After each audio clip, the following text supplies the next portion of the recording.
ଆଗେ ଆମ ଗାଈ କିଣିଛି ସେଇ ପଇସାରେ। କଣ କଲ ପାଇନ? ଗାଈ ଆଣିଲ ସତରେ? ବହୁତ ବଢିଆ କଥା। କେତେଟା ଗାଈ ଆଣିଲ? ଗୋଟେ ଆଣିଛ। ଆଉ ଗୋଟେ କ୍ଷୀର ଦେଲାଣି? କେତେ କ୍ଷୀର ଦଉଛି? କେତେ ଲିଟର? ଆଉ କେତେ ଲିଟର ଦଉଛି? କ୍ଷୀର ଦଉଛି ଦିନ ଯାକ 11 ଲିଟର ଦଉଛି। ଏ ପର ଗୋଟେ ଲିଟର କେତେ ଟଙ୍କା? 60 ଟଙ୍କା। 60 ରେ 11 ଗୁଣିଲେ କେତେ ହେଲା? କେତେ ପଇସା ପାଉଛ? ଲାଭ ହଉଛି ନା? ଗାଈକୁ ଖାଦ୍ୟ ବି ଦଉଛ ନା? ସବୁ ଦଉଛ। ଆଉ ଗୋଟେ ଗାଈ ଆଣୁନ?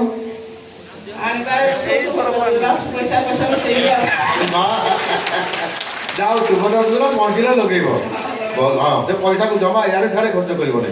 ଖର୍ଚ୍ଚ କରିବା ପାଇଁ ଏଇଠି ଲାଭ ମିଳିବ ଟିକେ ଟିକେ କରିବନି। ଆଉ ତାକୁ ଇଆଡ଼ୁ ଲଗେଇବ। ଠିକ୍ ଅଛି। ଯୋଜନା ଆମର ଅଛି।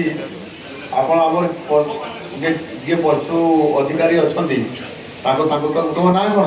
ତିଲୋତ୍ତମା ସାମନ୍ତ। ଲେଖି ରଖନ୍ତୁ। ତିଲୋତ୍ତମା ସାମନ୍ତ। ଘର? ରାଣୀଗୁଡ଼ା। ରାଣୀଗୁଡ଼ା।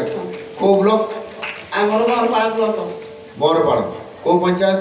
ରାଣୀଗୁଡ଼ା ପଞ୍ଚାୟତ। ଛେଡ଼ିପଦା। ବିଧାୟକ ଚିହ୍ନିଛ? ହଁ ସେ ତମକୁ ସାହାଯ୍ୟ କରିବେ। ସରକାରୀ ଲୋନ୍ ମିଳୁଛି 50% 70% ପର୍ଯ୍ୟନ୍ତ ଛାଡ଼ ଅଛି ହେଲା। ଗାଈଟା ଆଣିଲେ ତୁମେ ଅଧା ସରକାର ଦେବେ ପଇସା। ଆମେ ତାକୁ ସାହାଯ୍ୟ କରିବା। ହଁ ସାହାଯ୍ୟ କରିବେ। ତମେ ତାଙ୍କ ପାଖରେ ପହଞ୍ଚିବ। କଲେକ୍ଟର ପାଖରେ ପହଞ୍ଚିବ। ସେଇପଟେ ଛିଡ଼ା ହେଇଛନ୍ତି ସେ ଦେବେ ତମକୁ। ମୋର ଝିଅ ଯୋଡ଼ିଏ ପୁଅ ନାହିଁ ବିଧାୟକ ଆମ ସାହାଯ୍ୟ କଲେ ମୁଁ ଗାଈ ରଖିବି। ହଁ ଗୋଟେ ପରେ 2 କରିବ, 2 ପରେ 4 କରିବ, 4 ପରେ 8 ଗାଈ ରଖିବ। ତମକୁ ସେଥିରେ ସବୁ ଲୋନ୍ ସାହାଯ୍ୟ ସରକାର କରିବେ। ପାଟି କାମ କରିବି।